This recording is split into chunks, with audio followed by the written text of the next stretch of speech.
देखो लीज का मतलब क्या है, लीज का एकदम सिंपल मीनिंग अगर हम बोले चंद्रलेखा अनुश्री अंकिता, कि लीज का मतलब है एक पार्टी दूसरे पार्टी से एक एग्रीमेंट किया जहाँ पे हम एक ओनर ऑफ द एसेट है और आपको अपना एसेट यूज करने के लिए दिया, बेसिकली यूज समझो, यूज करने के लिए। In return for a payment, बदले में आप हमको एक सीरीज ऑफ पेमेंट दोगे, मतलब ईएमआई की तरह, और वो भी एग्रीड पीरियड में। तो जो ईएमआई में होता है वही रूल आ गया। बट यहाँ पर हम हाँ आपके सर। साथ एग्रीमेंट ही कर लिया कि आपको इतना साल के लिए तो हम अपना प्रॉपर्टी यूज करने दे गए। तो ये एक टाइप का हायर परचेज कंसेप्ट भी बन जाता है। देखो अब लीज भी दो टाइप का होता है, आगे जाके पढ़ेंगे, फाइनेंशियल लीज और ऑपरेटिंग लीज। ऑपरेटिंग लीज मतलब खाली यूज करने दी है, बाद में प्रॉपर्टी मेरा हो जाएगा। लेकिन फाइनेंशियल लीज मतलब सर बाद में वो प्रॉपर्टी भी बायर का हो जाएगा, जो भाड़े पे लिया उसका हो जाएगा। मतलब लीज का रेंट इस तरीके से डिसाइड होगा कि अल्टीमेटली आप उस प्रॉपर्टी के ओनर बन जाओगे। तो वो हो गया कौन सा लीज, जिसमें आप ओनर बन जाओगे, फाइनेंशियल। वो है फाइनेंस लीज। जिसमें आप ओनर बनोगे वो है फाइनेंस लीज। और जिसमें सिर्फ आपको यूज करने का राइट मिलेगा और एक पर्टिकुलर टाइम के बाद फिर वो वापस मेरा हो जाएगा, वो हो गया ऑपरेटिंग लीज। ठीक है, तो दो टाइप का लीज है, finance lease and operating lease. तो लीज कुछ नहीं है, लीज एक एग्रीमेंट है। देखो यहाँ पे लिखा भी है, it is noted to be that definition of lease includes agreement for a hire of an asset. यहाँ पे ये प्रोविजन है कि आपको एक पर्टिकुलर पीरियड के लिए हम दे रहे हैं, अगर आप मेरा सारा कंडीशन फुलफिल करते हो, लास्ट में हम आपको, देखो ऑपरेटिंग लीज हो या फाइनेंस लीज, ऑपरेटिंग लीज में तो मोटा मोटी आपका हो ही जाएगा, सॉरी फाइनेंस लीज में, ऑपरेटिंग लीज में भी आप लास्ट में चाहो तो अगर हमको एक लमसम पेमेंट दो तो हम आपको दे देंगे एसेट, मतलब और पेमेंट रेंट के अलावा।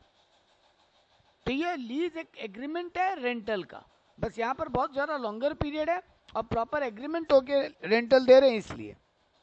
ठीक है, इस अकाउंटिंग का मेन पर्पज ये था, एएस 19 है इसका, लीज अकाउंटिंग का अकाउंटिंग स्टैंडर्ड एएस 19 है। एएस 19 का मेन पॉइंट ही यही था कि डिस्क्लोजर्स होना चाहिए लेजर और लेसी दोनों के बुक में कि ये किस टाइप का लीज है, क्या चीज़ के लिए है, वो सब। तो यहाँ पे देखो खुद भी बोला फाइनेंस लीज है कि ऑपरेटिंग लीज है, ये आपको अपने एग्रीमेंट में डिस्क्लोज करना पड़ेगा। इस एएस को लाने का मेन ऑब्जेक्टिव यही था, कैलकुलेशन बताने का तरीका और आपको कैसा नेचर ऑफ लीज है वो डिस्क्लोजर देने का, कुछ और भी डिस्क्लोजर आएगा आगे, इसका मेन ऑब्जेक्टिव ये था। सर एएस 19 कहाँ जनरली हर लीज एग्रीमेंट पे अप्लाइड है, लेकिन कहाँ अप्लाइड नहीं है वो पढ़ने लायक है। कहाँ अप्लाइड नहीं है सर, अगर कोई नेचुरल रिसोर्स है ना, जैसे ऑयल एक्सप्लोरेशन, गैस, टिम्बर, सरकार आपको जंगल से लकड़ी काटने का लीज लाइसेंस देता है, सरकार आपको जमीन से तेल निकालने का लाइसेंस देता है लीज पे, क्योंकि ये सब जमीन तो सरकारी जमीन हो गया ना, जहाँ से तेल निकलेगा, जंगल जहाँ से पेड़ कटेगा, मिनरल जहाँ से निकलेगा जमीन के नीचे से, ये सब क्या है बेटा, सरकारी जमीन है सर। तो गवर्नमेंट ये सब लीज पे देता है, इस चैप्टर में ये कवर्ड नहीं है। बात समझ में आया? हाँ सर। हम आपको कोई film, motion video recording, play, manuscript, patent ये सब दे रहे हैं, ये भी लीज में नहीं है। और लैंड का यूज करने का परमिट देना भी लीज में नहीं है। तो सर यहाँ बचा क्या, बोल सकते हो? हम आपको हाउस प्रॉपर्टी लीज पे दे रहे हैं, ऑफिस के लिए, घर में रहने के लिए, फैक्ट्री बनाने के लिए जगह, गोडाउन दे रहे हैं आपको हम। जमीन का नहीं होगा, वो बिल्डिंग का होगा लीज। ठीक है, हाँ सर इसके समझ। अलावा मशीनरी वगैरह भी लीज पे मिलती है, बड़ी बड़ी महंगी महंगी। मान लो 2 करोड़ की मशीन है, हम आपको बोले एक काम करो, हर साल आप आपको इसका 3 लाख रुपया देना और यूज करो, अगले 10 साल, 15 साल, 20 साल का लीज पे दे दिया आपको। 99 साल का भी लीज होता है, मैक्सिमम 99 होता है, उससे ज्यादा नहीं हो सकता।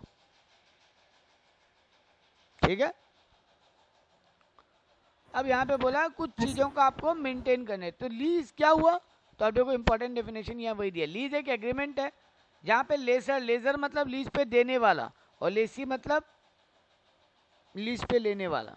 तो लेसर कन्वे करता है लेसी को कि तुम हमको एक पेमेंट दोगे, उसके बदले में सीरीज ऑफ पेमेंट दोगे, और उसके बदले में हम तुमको अपना एसेट यूज करने का राइट देंगे for agreed period of time.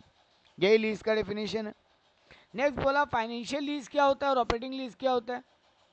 तो lease, it is a lease that transfer substantially all the risk and reward incident to ownership of an asset. देखो नाम ही से मीनिंग क्लियर हुआ ना, फाइनेंस लीज में रिस्क एंड रिवॉर्ड सब तुमको ट्रांसफर हो जाएगा एसेट से जुड़ा हुआ, सब्सटेंशियली ऑल। तो बेटा रिस्क एंड रिवॉर्ड हमेशा जो मालिक होता है उसी के पास तो जाता है ना, तो इसीलिए इसको फाइनेंस लीज बोलते हैं, क्योंकि यहाँ पे एंड में आप मालिक बन जाओगे। ऑपरेटिंग लीज क्या है, अदर देन फाइनेंस लीज, मतलब यहाँ पे रिस्क एंड रिवॉर्ड ट्रांसफर नहीं होगा। एक होता है नॉन कैंसिलेबल लीज, मतलब वो कैंसिल हो पाएगा ओनली अगर कोई ऐसा कंटिंजेंसी आ जाए या फिर लेजर अलाउ कर दे, या फिर लेसी कोई नया लीज एग्रीमेंट कर ले लेसर के साथ ही, या फिर जो पेमेंट देना था वो देने में फेल कर जाओ, तभी कैंसिल होगा, वरना कैंसिल नहीं होगा। तो देखो ये नॉन कैंसिलेबल का मतलब ये नहीं बोला कैंसिल ही नहीं होगा, कैंसिल कब कब होगा वो बताया इसमें। कोई ऐसा गवर्नमेंट का रूल आ गया तो फिर हमको तो हटाना ही पड़ेगा लीज, वरना कैंसिल नहीं होगा। हम तुमको परमिशन दिया है, लेसी तुमको परमिशन दिया है लेजर को, ठीक है चलो कैंसिल करो, या लेसर लेसी को परमिशन दिया है चलो ठीक है पे मत करो, हम लोग लीज एग्रीमेंट तोड़ दे रहे हैं, तब कैंसिल होगा। या फिर हम तुमको पेमेंट देने से मना कर रहे हैं, तब कैंसिल होगा। Otherwise normally lease agreement cancel नहीं होगा, ठीक है। हाँ सर। यही मेन काम का पॉइंट था। लीज टर्म का मतलब क्या होता है, ये भी एक डेफिनेशन है बेटा, वो पीरियड जिसके लिए हम आपको लीज पे दिए, उस पीरियड में नॉर्मली अगर कोई कंटिंजेंसी नहीं आए, कोई डिफॉल्ट नहीं आए, तो वो लीज कैंसिल नहीं होगा। उसके बाद तुम मत करो आगे कंटिन्यू नया एग्रीमेंट, वो तुम्हारी इच्छा है, मेरा इच्छा है। मिनिमम लीज पेमेंट क्या होता है, payment over the lease term that the lessor can be required to make, excluding contingent rent, cost of service and tax to be paid by reimbursement of the lessor together with।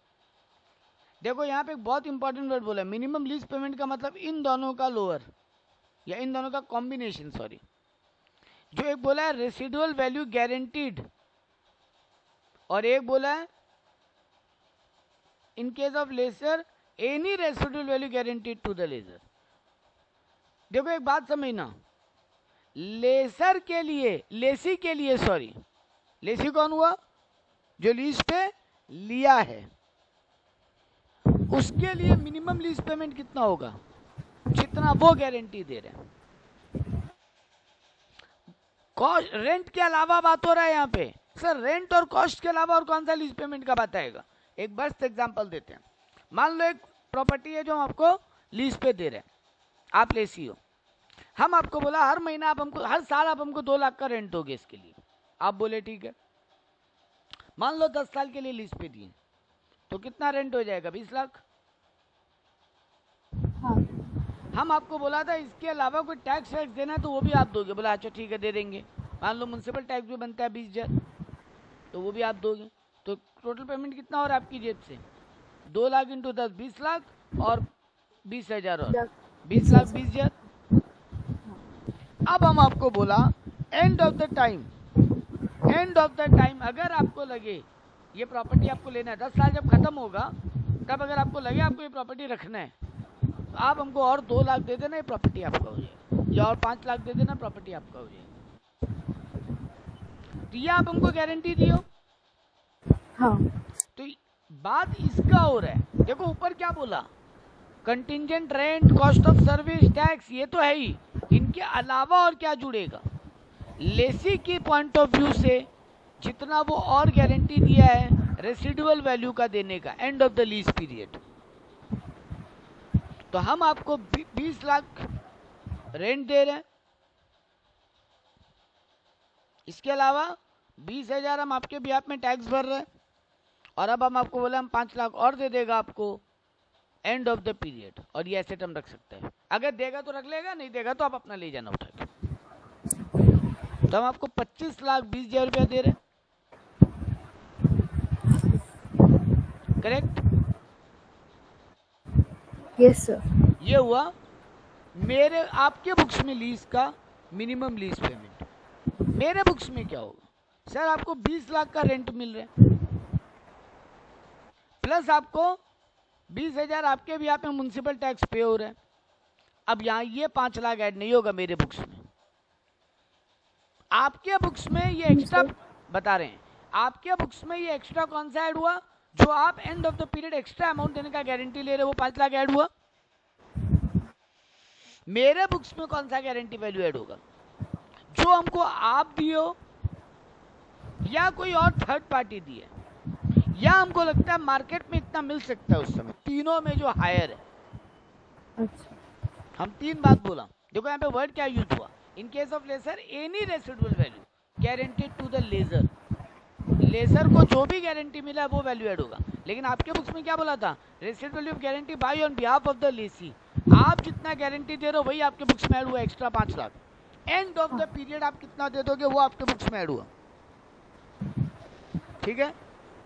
हाँ sir. लेकिन मेरे books में, मतलब laser के books में, आप जो rental दे रहे हो वो तो आ ही रहे हैं, आप जो end of the period 20,000 tax मेरे भी आप टैक्स भर रहे हो वो भी आ रहे हैं। अब और क्या ऐड होगा? सर जो हमको अंकिता गारंटी दी है वो, या कोई थर्ड पार्टी है। देखो अंकिता कितना का गारंटी दी है? 5 लाख का। एक थर्ड पार्टी है कि अगर हम उसको देते हैं तो वो हमको 8 लाख तक दे देगा।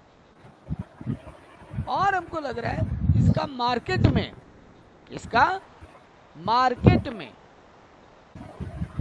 9 लाख तक मिल सकता है उससे। तो तीनों में हायर कौन? 5 लाख, 8 लाख, 9 लाख में 9 लाख, तो वो ऐड होगा, ठीक है?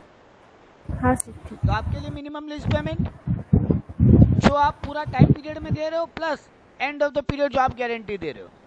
और मेरे बुक्स में जो हमको पूरे टाइम पीरियड में मिल रहा है, प्लस मेरे भी आप में कहीं भी आप कुछ पेमेंट कर रहे हो, प्लस जो मेरे को जहां से गारंटी मिला है उसमें से जो हायर वैल्यू है। ये बात क्लियर रहेगा? हाँ सर। कोई दिक्कत नहीं? नहीं। अब इसमें ट्विस्ट और जोड़ दें लास्ट, और कैलकुलेशन वर्क मोटा मोटी आपका डन हो जाएगा। बेटा ये 20 लाख अब हमको एक बार में दे रहे हो कि 10 साल में तोड़ तोड़ के दे रहे हो? सर तोड़ के 10 साल। ये 20,000 आप एक बार में जमा कर रहे हो कि मेरे ब्याह में तोड़ तोड़ के जमा कर रहे हो? तोड़। और ये 9 lakh end of the year 10 साल के बाद मिलेगा कि पहला साल का पहला दिन ही मिल जाएगा? सर एकदम एंड में। हाँ। बेटा ये सारा फिगर को हमको प्रेजेंट वैल्यू में कन्वर्ट करना पड़ेगा। एफएम पढ़े हो? मुझे पहले पढ़ा। पीवी फैक्टर वाला कहानी थोड़ा बहुत याद है? हाँ सर, वो एक कुछ पॉइंट होता है उससे मल्टीप्लाई करके निकालते हैं। हाँ एग्जैक्टली। कुछ नहीं, बहुत आसान है। मान लो मार्केट का रेट के एग्जांपल ले रहे हैं। मार्केट का रेट, अभी इंटरेस्ट रेट, उसको इंटरेस्ट रेट बोलो, प्रेजेंट वैल्यू फैक्टर बोलो, पीवी फैक्टर, या उसको लोग और भी बहुत सारे नाम से बुलाते हैं, जो भी बोलो। मान लो 10% है, ठीक है? तो कैसे सॉल्व होगा? 1 divided by 1 plus R whole divided by N. तो यानी अगर रेट 10% है तो 1 डिवाइडेड बाई 1 प्लस 0.1, तो 1 डिवाइडेड बाई 1.1। अब अगर फर्स्ट आप क्या पहले कैलकुलेटर में करोगे 1 डिवाइडेड बाई 1.1, एक बार है आपके कैलकुलेटर अभी पास में? से 1 सेकंड निकाल लो।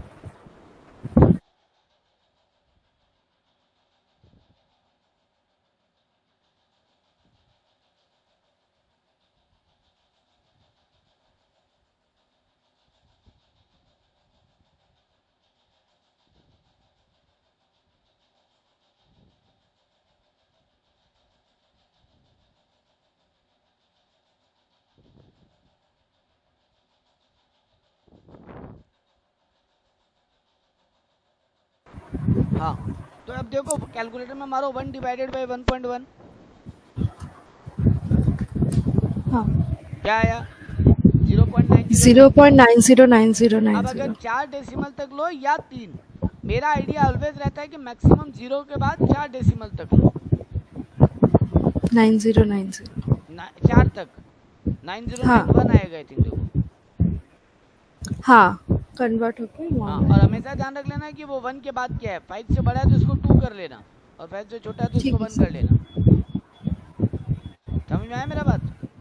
हाँ सर। 4 डेसिमल के बाद 5वां जो नंबर है वो देखना, 5वां नंबर अगर 5 या 5 से बड़ा है तो ये चौथे नंबर को ऊपर की तरफ राउंड ऑफ करना, और वो 5वां नंबर जो है वो 5 से कम है, माने 4 3 2 कुछ भी है तो फिर जो है वही रहने देना 4th डिजिट को।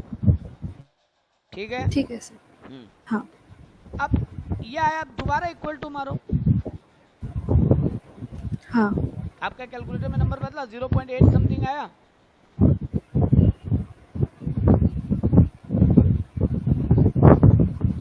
हाँ सर बदला आया 0.826 कर। हाँ सर 0.82644। एक बार और मारो इक्वल टू।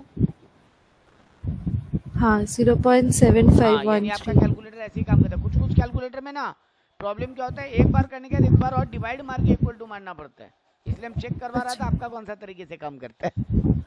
तो आपको यही करना है। क्या करोगे, जो भी फैक्टर, मान लो अगर यहाँ बोलता 15% मार्केट का रेट है तो आप करते हो 1 डिवाइडेड बाई 1.15। हाँ 1 प्लस आर है नीचे में, और आर मतलब यहाँ पे रेट मतलब 15 नहीं लेना है, 0.15 0.2। अगर 5% होता तो 0.05, यानी 1.05 हो जाता, 1 डिवाइडेड बाई 1.05 हो जाता। ठीक बात, समझ में आया? समझ गए। हाँ, अब इक्वल टू मारते रहना, आपके हर ईयर का फैक्टर आता रहेगा। मान लो 5 साल का लीज रेंटल है तो मान लो पहला साल का लीज रेंटल का अमाउंट इंटू 0. एक बार हम 3 डेसिमल बोल रहे हैं, 0.90991 ले लो चलो। नेक्स्ट ईयर का भी लीज रेंटल, सर हर बार तो लीज रेंटल तो सेम ही होगा, 2 लाख 2 लाख 2 लाख 2 लाख। हाँ ठीक है, तो 5 साल तक तो 2 लाख ही चला। हाँ प्लस हर साल 2,20,000 होगा, 2,20,000 से। ठीक है सर 2,20,000 के 2,02,000 होगा ना? हाँ सॉरी नहीं, 20,000 को डिवाइडेड बाई 5 करोगे तो 4,000 आएगा। 2,04,000 होगा हर साल। ठीक है। हाँ। और अगर हम बोले हर ईयर का 20,000 म्युनिसिपल टैक्स आप ही भरोगे तो 2,20,000 हो जाएगा हर साल। क्लियर है? हाँ सर।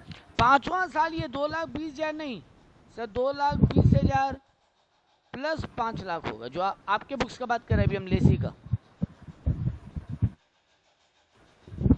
है ना? हाँ। तो ये हो जाएगा 5वां साल में 2,20,000 7,20,000 होगा, क्योंकि आप हमको क्या दे रहे हो 5वां ईयर में, 2 लाख रेंटल, मेरे भी आप में 4,000 का म्युनिसिपल टैक्स, तो 2,04,000 आएगा, 2,04,000। हाँ तो 7,04,000। ठीक है? हाँ सर ठीक है। इन सब को जब इनके फैक्टर से, उनके पर्टिकुलर ईयर का जो फैक्टर आ रहा है, पहला साल का 0.909, दूसरा साल का 0.826, तीसरा साल का 0.78 समथिंग, चौथा साल का 0.64, पांचवा साल का 0.53, ऐसे कुछ आएगा। सबसे मल्टीप्लाई करोगे ना और फिर उसको टोटल करोगे, वो होगा present value of your payment. बात क्लियर? हाँ सर। इसको इसीलिए यहाँ बोला फेयर वैल्यू चाहिए हमको। फेयर वैल्यू का मतलब ये प्रेजेंट वैल्यू होता है।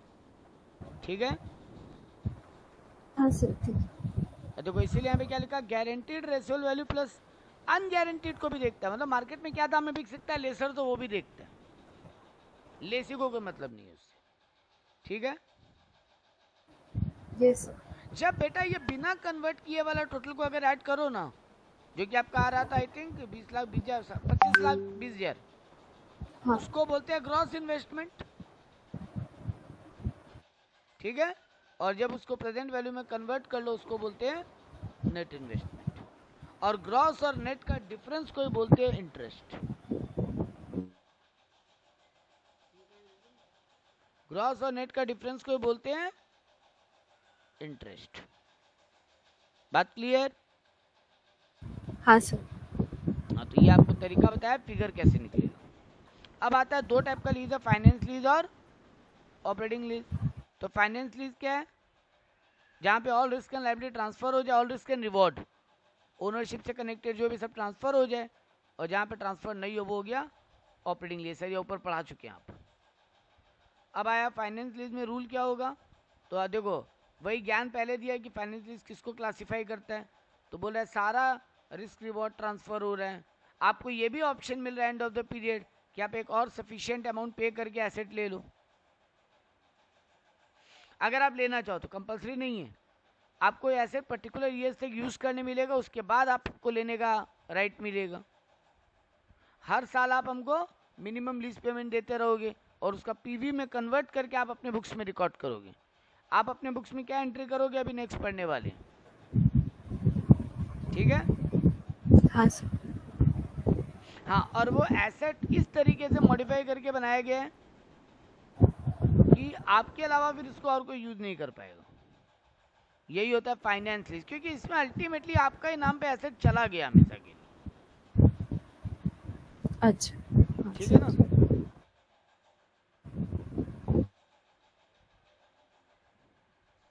तो ये था फाइनेंस लीज का मतलब। अब आ जाओ इसके ट्रीटमेंट पे। तो फाइनेंस लीज के केस में बुक्स में एसेट को कौन रिकॉर्ड करेगा, बोलो? दोनों ही करेंगे। नहीं बेटा, ऐसे कैसे हो सकता है? आपका बैलेंस शीट में भी वो एसेट है, मेरा बैलेंस शीट में भी वो एसेट है। नहीं नहीं, मतलब लास्ट में तो जाएगा लेसी के पास। लास्ट का बात हम फिलहाल पूछा ही नहीं तो अभी आपसे। अच्छा, लास्ट तक क्या वेट करोगे? मान लो हम आपको 25 साल का लीज पे दिया, हाँ, तो अब 25 साल किसके बुक्स में वो एसेट रहेगा? वो लेजर के बुक्स में ही रहेगा। कभी नहीं। अगर ये सर। फाइनेंस लीज है, एग्रीमेंट में ये लिखा हुआ है कि ये फाइनेंस लीज है, तो ऑलवेज लेसी के बुक्स में उसको एज एन एसेट रिकॉर्ड किया जाएगा। क्योंकि बेटा डिप्री का एक, देखो अकाउंट्स में ना एक फंडामेंटल प्रिंसिपल हुआ करता था, सब्सटेंस ओवर लीगल फॉर्म। बहुत सारे प्रिंसिपल पढ़ते थे ना, कंजर्वेटिज्म, हाँ, मेटेरियलिटी कंसेप्ट, है ना, matching concept, accrual basis concept. वैसे ही एक कंसेप्ट और हुआ करता है जिसका नाम है सब्सटेंस ओवर लीगल फॉर्म। क्या बोलता है ये कंसेप्ट? अकाउंटिंग कंसेप्ट में या प्रिंसिपल में ये बात बोला जाता है कि एक आइटम का खाली रूल मत देखो, ऑन पेपर क्या है खाली वो मत देखो, उसका बैकग्राउंड चेक करो, सब्सटेंस चेक करो, खाली लीगल फॉर्म मत देखो। लीगल फॉर्मेलिटी बहुत कुछ अलग बोल सकता है, बट उसका सब्सटेंशियल पॉइंट यानी उसका रियल लाइफ कुछ और हो सकता है। यहाँ पर देखा जाए तो भले ही बेटा एसेट अभी भी तुम्हारे मेरे ही नाम पे, हम तुमको लीज पे दिया, मान लो तुम लेसी हो, हम लेसर है, ठीक है, हम तुमको लीज पे दिए। हिसाब से देखा जाए तो एसेट तो तब तक मेरा ही है जब तक तुम लास्ट तक पेमेंट नहीं करने का बात नहीं करो। हायर परचेज में भी तो यही होता है ना? हाँ सर। लेकिन बेटा याद करो, जब हायर परचेज चैप्टर पढ़े थे, डिप्टी जो भाड़े पे लिया वही क्लेम करता था, क्योंकि लॉ बोलता है कि एसेट को अपने बुक्स में वही रिकॉर्ड करेगा। फाइनेंस लीज के केस में एसेट को अपने बुक्स में लेसी ही रिकॉर्ड करेगा और वही डिप्टी क्लेम करेगा। लेसर अपने बुक्स में उसको रेंटल इनकम की तरह दिखाता रहेगा। बात क्लियर है? हाँ सर। क्योंकि बेटा देखो यूजर तुम हो, हाँ, और बुक्स में मेरे एसेट खड़ा रह जाए, हम तो यूज ही नहीं कर रहे, हम डिप्टी कैसे क्लेम करेंगे?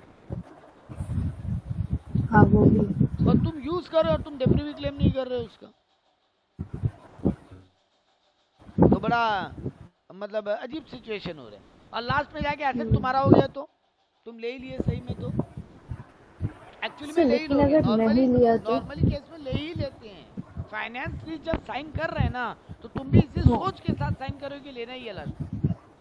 अच्छा, तो बेटा जी यहाँ तो गड़बड़ हो जाएगा, इसीलिए बोला कि लेसी अपने बुक्स में रिकॉर्ड करेगा। अब रिकॉर्डिंग का एंट्री बड़ा सिंपल है, वो जो फेयर मार्केट वैल्यू है ना, फाइनल वैल्यू प्रेजेंट वैल्यू में कन्वर्ट करके हम अपने बुक में करेगा asset account debit to lessor, हम उसका डिप्री भी क्लेम करेगा, depreciation account debit to asset, और फिर डिप्री को पीएल में भी भेजेगा, मतलब PL account debit to depreciation. हम रेंटल नहीं दिखाएगा उसको अपने बुक्स में, तुम अपने बुक्स में उसको रेंटल इनकम की तरह शो करो, क्योंकि एसेट तो हम क्लेम कर रहे हैं, तो तुम तो क्लेम कर नहीं पाओगे। दोनों के बुक्स में तो ये बैलेंस शीट में एसेट खड़ा नहीं हो सकता। नहीं, तुम अपने बुक में उसको रेंटल इनकम की तरह दिखाते रहो। बात क्लियर है? हाँ सर क्लियर है। इसीलिए देखो यहाँ पे बोला फाइनेंस लीज के केस में AS 10 भी एप्लीकेबल हो जा रहे हैं। AS 10 क्या था? फिक्स एसेट का, और फिक्स एसेट का रूल बोलता है ना कि बुक्स में शो करो एसेट को, अगर तुम एसेट यूज कर रहे हो तो उसका जितना कैरिंग अमाउंट है डिप्री क्लेम करो हर साल, WDV वैल्यू रखो। हाँ तो सर जी AS 10 का रूल लेसी के बुक्स में अप्लाई हो जाएगा, वो उसको अपने बुक्स में एज एन एसेट शो करेगा और डिप्री भी क्लेम करेगा। हाँ किस वैल्यू पे एसेट को बुक करेगा? मिनिमम लीज पेमेंट का जो प्रेजेंट वैल्यू आ रहा है। ठीक, बात क्लियर? हाँ सर। तो ये आपका ट्रीटमेंट। लेसर के बुक्स में क्या ट्रीटमेंट बोला? वो उसको नेट इन्वेस्टमेंट की तरह दिखाएगा इन द बुक्स अपने बैलेंस शीट में, और जितना तुम उसको रेंट देते रहोगे उसको वहां से एसेट से वो काटता रहेगा और रेंटल इनकम बुक करता रहेगा एवरी ईयर। ठीक है? हाँ वो भी अपने बुक्स में सारा डिस्क्लोजर देगा कि कितना गारंटीड वैल्यू है, कितना इनकम है, कितना इंटरेस्ट इनकम है उसका इसमें, क्योंकि उसके बुक्स में भी तो कुछ इंटरेस्ट इनकम भी होगा। ठीक बात? उसके बुक में इंटरेस्ट इनकम भी होगा ना। हाँ सर। क्योंकि उसके बुक में वो रेंट भी कमा रहा है तुमसे, और एक्चुअली में एक बात बताओ बेटा, वो रेंट से ज्यादा नहीं कमाएगा क्या? हाँ कमाना ही पड़ेगा सर उसको, तुम इतना साल में उसको तोड़ तोड़ के पे कर रहे हो, पागल है क्या? इसीलिए वो तुमको जब बोला ना 2 लाख करके हर साल लेंगे, वो इंटरेस्ट फैक्टर भी जोड़ लिया होगा उसमें। अच्छा उसी के अंदर है। हाँ ऑब्वियस बात है। अरे भाई EMI में ब्याज और प्रिंसिपल दोनों होता है ना बेटा। हाँ हाँ हाँ हाँ तो वही हो गया। आज हम लैपटॉप लिया EMI पे, तो मेरा उसमें इंटरेस्ट और प्रिंसिपल दोनों ही है। हाँ हाँ ऑपरेटिंग लीज में क्या होगा? अच्छा यहाँ पे देखो एक लेसर के बुक में डिस्क्लोजर ये सब चीज का, कि अनगारंटीड कितना है, गारंटीड कितना है, कितना पेमेंट अब तक आ गया, कितना पेमेंट बाकी है, कितना PL में ट्रांसफर कर रहे हैं, ये लीजिंग एग्रीमेंट किस नेचर का है, ये सब उसको डिस्क्लोजर देना पड़ेगा। ऑपरेटिंग लीज में क्या होगा? सर यहाँ पर ना आपका एसेट हो जाएगा नहीं हो जाएगा ऐसा कोई डील नहीं हुआ आपका, है ना। तो हम अपने बुक्स में उसको क्या रिकॉर्ड करें जो आपको हर साल पे कर रहे हैं? तो इसमें उल्टा हो जाएगा ना। हम उसको एक्सपेंस दिखाएगा और आप उसको अपना एसेट भाड़े पे, आप उसको अपना एसेट दिखाओगे जो भाड़े पे दिया होगा। ठीक है? ठीक है। मेरे लिए ये एक्सपेंस, आपके लिए वो रेंटल इनकम, ये प्योर रेंटल और कुछ नहीं। ठीक है? यहाँ पर भी आपको अपने बुक्स में वही सब डिस्क्लोजर करना पड़ेगा, कितना फ्यूचर मिनिमम पेमेंट बाकी है हर साल, कितना पेमेंट हो रहा है, कितने साल का लीज है, किस नेचर का लीज है, वो सब ज्ञान वही दिया, पूरा रिकॉर्ड करना पड़ेगा। लेसर अपने बुक्स में उसको रेंटल इनकम दिखा के बुक करेगा। ठीक है? हाँ। तो ये हुआ इनके बुक्स में ट्रीटमेंट क्या होगा और फिगर्स क्या होंगे। एक और मस्त चीज है सेल एंड लीज बैक। अब ये क्या होता है? नाम ही में मीनिंग है बेटा। हम एक एसेट उठाया, खरीदा मार्केट से और आपको बेच दिया, एंड आपको बोला अब आप ही हमको इसको लीज पे दे दो। हम आपको बेचा और आप ही से लीज पे वापस ले लिया। से ऐसा क्यों करेगा? जनरली लोग करता है बड़ा बड़ा एसेट के लिए, ताकि उसको बाद में अपने बुक्स में, ये एक तरीके का फंड घुमाने का तरीका और कुछ नहीं। अच्छा, जैसे हम एक बहुत बढ़िया एग्जांपल दें इसका। हाँ सर। एक बहुत सुंदर एग्जांपल है। मान लो आप जॉब वर्कर हो, आपका काम है हम साड़ियाँ बनाते हैं, आपका काम है उस पर एम्ब्रॉयडरी वर्क करके हमको साड़ी वापस दे देना। आप यही काम करते हो, बहुत करते हैं ऐसे इंडिया में, जिनका कपड़ा बनाना, साड़ी बनाने का पूरा काम नहीं है, साड़ी बनाने का पूरा काम आप कर लो, उस पर कुछ भी एम्ब्रॉयडरी वर्क होता है ना आजकल, बहुत शादी वादी वाला लहंगा वहंगा, उस पर बहुत गोल्डन कस्टमाइजेशन, हाँ उसको एम्ब्रॉयडरी वर्क बोलते हैं हम लोग। हाँ। तो एम्ब्रॉयडरी वर्क करने का आप कॉन्ट्रैक्ट लेते हो हम आपको अपना पूरा साड़ियाँ मैन्युफैक्चर करके आपके यहाँ भेज देता है, आप उस पर डिलीवर करके हमको लौटा देते हो, हम उस पर रिमेनिंग काम जो खत्म करना है वो करके बेच देते हैं मार्केट में, ठीक है। अब हुआ हाँ क्या, सर। इस एम्ब्रॉयडरी वर्क करने के लिए एक मशीन चाहिए आपको, ठीक है। हम क्या किया, वो मशीन आपको हम खरीद के दे दिया, हम खरीदा, हाँ मेरे लिए आप वो एसेट यूज कर रहे हो ना, आपको हम खरीद के दिया, जी सर। लेकिन फिर हम बोले एक काम करो, तुम खरीद के ले लो, तुम मेरे से ले लो, हम खरीद ले रहे हैं, तुमको फिर हम, तुम खरीद लो और हमको बेच दो, और हम तुमको फिर लीज पे दे देंगे, क्योंकि तुम मेरे लिए यूज कर रहे हो। ये सब एग्रीमेंट यहाँ पे होता है। अच्छा। तो यहाँ पे बोला और कुछ भी नहीं करने का दरकार है, अकाउंटिंग ट्रीटमेंट सेम है, आपको देखना पड़ेगा ये फाइनेंस लीज है कि ऑपरेटिंग लीज है। अगर हम आपको लीज पे दे रहे हैं तो कौन सा वाला लीज पे दे रहा है वो देखना पड़ेगा, ठीक है। देखो बेटा सीधा बात है, जब आप खरीदे हो तो खरीदने का एंटर नॉर्मल पास करोगे, यस सर। अब आप हमको बेचे हो तो आप बेचने का भी एंटर नॉर्मल पास करोगे, फिर हम आपको लीज पे देगा तब लीज का एंट्री का बात आएगा। हाँ तो बेटा वो तो लीज का एंट्री में तो क्या चेंज आएगा सर, वही कुछ भी चेंज नहीं, अगर वो फाइनेंस लीज है कि ऑपरेटिंग लीज है देख लीजिए और उस हिसाब से उसका एसेट का वैल्यूएशन कर लीजिए, बात क्लियर। हाँ सर। आई थिंक और है क्या कुछ बुक में, एक बार देख लो, मेरे को भी यहाँ चेक नहीं सर, ये दो इलस्ट्रेशन है। एक बार आप देखना इलस्ट्रेशन करें, इलस्ट्रेशन अपने। हाँ सर कर सकते, इसमें एक ही क्वेश्चन है सर। हाँ ठीक है। Arun limited has taken N equipment of operating lease at the coming 5 years। तो अरुण लिमिटेड एक इक्विपमेंट लिया है ऑपरेटिंग लीज पे बोला, and the agreement with the lessor it will not make any payment for lease rental for the first 2 years। पहला 2 साल कोई भाड़ा नहीं देगा और उसके बाद वो 21 lakh in each of the following 3 years देगा, ये उसके साथ एग्रीमेंट हुआ है। बोल रहा है अरुण लिमिटेड के बुक में accounting for lease rental in this case, तो बोल रहा है as per AS 19 lease payment under operating lease should be recognised as an expense in the statement of PL in straight line basis over the lease term unless another systematic basis is more representative. देखो एक बात हमेशा ध्यान रखना बेटा, as कभी भी आपको कोई काम करने के लिए कंपल्सन नहीं करता, एएस गाइडलाइन है, रूल नहीं है।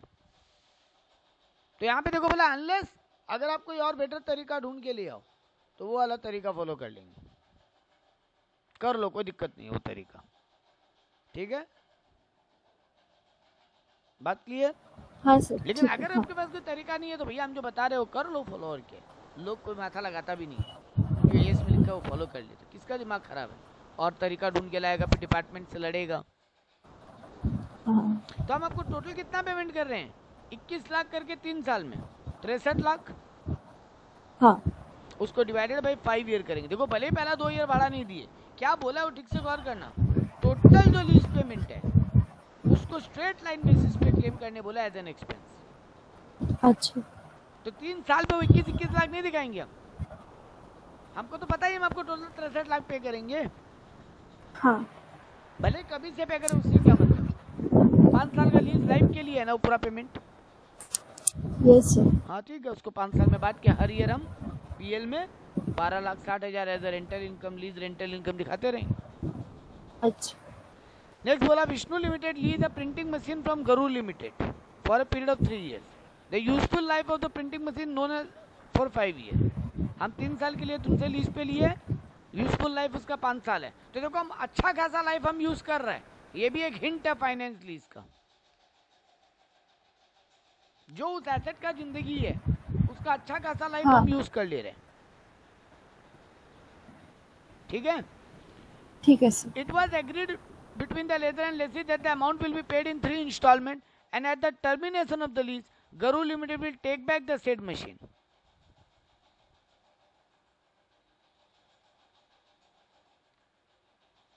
वो Guru Limited वापस ले लेगा, ठीक है। The following details are available in respect of the machine lessee. Cost of the printing machine 15 lakh, unguaranteed residual value नहीं, गरूर को कहीं से अनगारंटीड लग रहा है, उसको लग रहा है उस समय कूड़ा में बेचेंगे तो 2 लाख उड़ जाएगा। एसेट का फेयर मार्केट वैल्यू कितना है, मतलब अगर बिना लीज पे लेते तो भी 15 लाख ही लगता। और मशीन का IRR internal rate of return कितना है 10%, ये क्या काम आएगा तो पीवी में कन्वर्ट करने में? हाँ सर। चलो ठीक है। बोला है कि आपको ये पहला बात बताओ, ये फाइनेंस लीज है कि ऑपरेटिंग लीज है?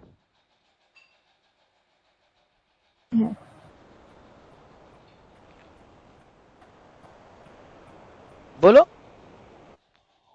सर ऑपरेटिंग होगा ये। फाइनेंस है बेटा। सर लास्ट में ले लेगा ना? ये लेगा भले ही, लेकिन सब्सटेंशियल लाइफ आप यूज कर ले रहे हो। अच्छा ठीक है। सर सेल नहीं होगा तब भी क्या वो जरूरी फाइनेंस नहीं है हो ना। सकता है? फाइनेंस लीज में तो आप गारंटी देते हो कि हम इतना रुपया एक्स्ट्रा दे के बाद में ले लेंगे। हाँ नहीं ले तो तुम कहीं और भी बेच सकते हो। अगर देखो ये होता है कि हम तुमको बोल रहे हैं 15 साल हम यूज कर ले रहे हैं, 15 साल के बाद अगर हम लिए तो इतना रुपया देके तुमसे लेंगे, हम गारंटी लेते हैं। अगर लिए अच्छा। तो इट इज नॉट कंपल्सन कि ले ही लेंगे। जनरल दुनिया में ये होता है कि तुम ले लेते हो, अच्छा लेकिन ऐसा कंपल्सन नहीं है। तुम मत लो, हम कहीं और बेच देंगे। ठीक है। लेकिन सब्सटेंशियल लाइफ अगर तुम यूज कर ले रहे हो तो ये एसेट को फाइनेंस लीज मानेंगे। ठीक है। तुमको यहाँ पे बोला है अनअर्न्ड फाइनेंस इनकम यानी हाँ, इंटरेस्ट निकालो, और पीवी फैक्टर दिया है 10 साल का। वैसे भी ये जरूरत नहीं था, हम खुद कर लेते convert. Present value of unguaranteed value पहले निकाल लो। 2 लाख रुपया कब मिलेगा? End of the 5th year, है ना? End of the 3rd year. 3 साल का लीज है ना? 3 साल का लीज लेंगे तो 3 साल का ही है ना? 5 साल का है ना? अरे बेटा एसेट का अच्छा लाइफ हाँ 5 साल का पूरा लाइफ है। हाँ सर। लेकिन आप तो 3 साल के बाद लीज एग्रीमेंट तोड़ दोगे, है ना? हाँ सर। तो 3 साल बाद तो फिर हम किसी को बेच ही सकते हैं इसको। और ये जो 2 लाख रुपए अभी हमको बताया, हम 3 साल बाद सोच रहे हैं कि ये कुछ नहीं हुआ तो 2 लाख 3 साल के बाद बिक जाएगा। End of the lease period बोला है, देखो। तो 3 साल का पी फैक्टर कितना होता है निकालो जरा एक बार करो। 1 डिवाइडेड बाई 1.1। मेरा बोलते हुए करना, आराम से, हड़बड़ाना मत। 1 डिवाइड 1.1 लिखिए। पहला इक्वल टू हाँ मारो। सर।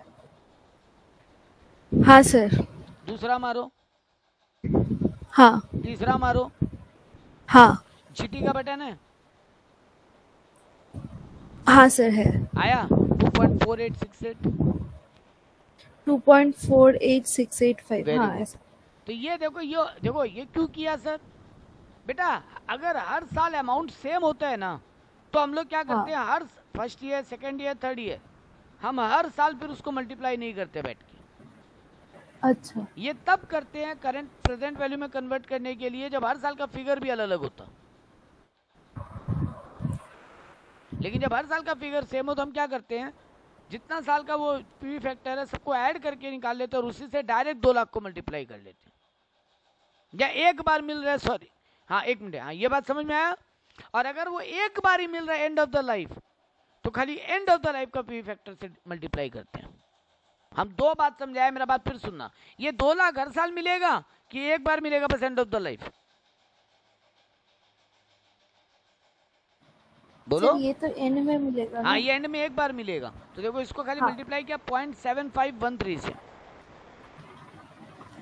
हाँ 3rd ईयर वाला जो लास्ट। हाँ लेकिन जो अगर हमको यहाँ पे फिगर अगर मान लो बोलता ना यहाँ पे रेंटल हर साल कुछ ना कुछ मिलेगा, हाँ अगर वो सेम है तो जितना साल है उतने साल का पीवी फैक्टर का टोटल करके हम मल्टीप्लाई करेंगे। इसलिए देखो यहाँ पे आपको टोटल पीवी फैक्टर दे दिए, नहीं भी देता तो आप निकाल लेते।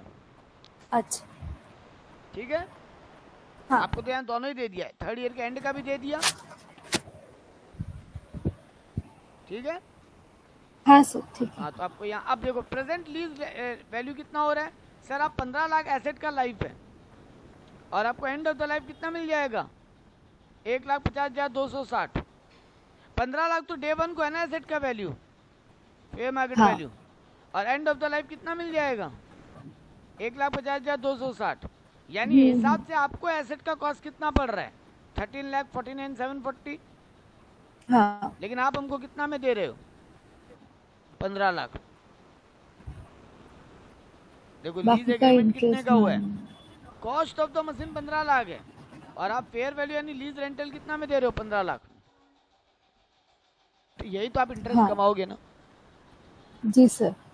इसका तो देखो यहाँ पे चेक भी किया, देखो दो चीज चेक किया, एक तो हम बोला था कि एसेट का सब्सटेंशियल लाइफ हम यूज कर रहे हैं, और दूसरा चीज चेक किया कि देखो एसेट का सब्सटेंशियल वैल्यू भी हम यूज कर ले रहे हैं, इसीलिए ये बोला ये प्रेजेंट वैल्यू। यहाँ पे आपको क्या समझना है, लीज एग्रीमेंट कौन सा है, फाइनेंस लीज की ऑपरेटिंग लीज। तो दो चीजों को चेक किया हम, पहला क्या सब्सटेंशियल लाइफ हम यूज कर रहे हैं, दूसरा क्या उसका मैक्सिमम वैल्यू भी हम खा ले रहे हैं यूज करते वक्त, मतलब हम ही यूज कर ले रहे हैं उसका 90% उसका मैक्सिमम वैल्यू हम ही यूज कर ले रहे हैं, है ना। Yes sir. तो यानी ये फाइनेंस लीज है। ठीक। पहला क्वेश्चन खत्म। हाँ। दूसरा क्या पूछा, अनअर्न्ड फाइनेंस इनकम कितना है वो निकालो। तो देखो क्या किया, 13,49,740 को पहले प्रेजेंट वैल्यू में कन्वर्ट किया, तो उसको पी फैक्टर से डिवाइड मारा, ये आ गया प्रेजेंट वैल्यू उसका 5,42,762। अब उसको मल्टीप्लाई बाई 3 किया, प्लस उसमें 2 लाख किया जो आपको एंड ऑफ द मिलेगा गारंटेड। तो टोटल आपकी जेब में कितना आएगा, 18,28,286 प्रेजेंट वैल्यू, जबकि आप हमको कितना में दे रहे हो 15 लाख, तो आप कितना इंटरेस्ट कमा रहे हो, 3,28,286। ठीक है। ठीक है। और यहाँ पे तीसरा क्वेश्चन था ना कुछ, नहीं अच्छा दो ही क्वेश्चन, नहीं सर दो ही था। तो ये खत्म आपका लीज अकाउंटिंग। और नहीं है ना बुक में पेज? नहीं सर।